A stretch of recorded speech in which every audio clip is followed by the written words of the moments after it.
Understanding the phrase, breadcrumb, in English. Hello everyone.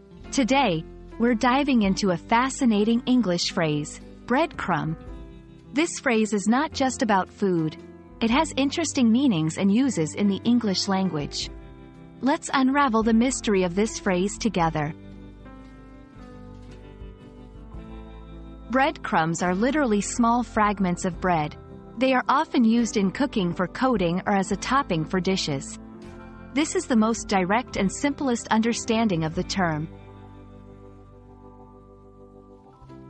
One famous use of the term, breadcrumb, is in fairy tales. In stories like Hansel and Gretel, breadcrumbs are used to mark a trail or path. However, in these tales, the breadcrumbs often get eaten by birds, leading to a lost path, symbolizing a temporary or unreliable guide. In the digital world, breadcrumbs refer to a navigation aid on websites. They are a series of connected links that show the path to your current location on the website. This usage is metaphorically similar to the fairy tale. It's a trail that guides you back to where you started.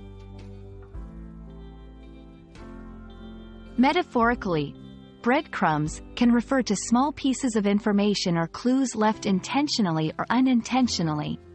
For instance, in a mystery novel, a detective might follow breadcrumbs of evidence.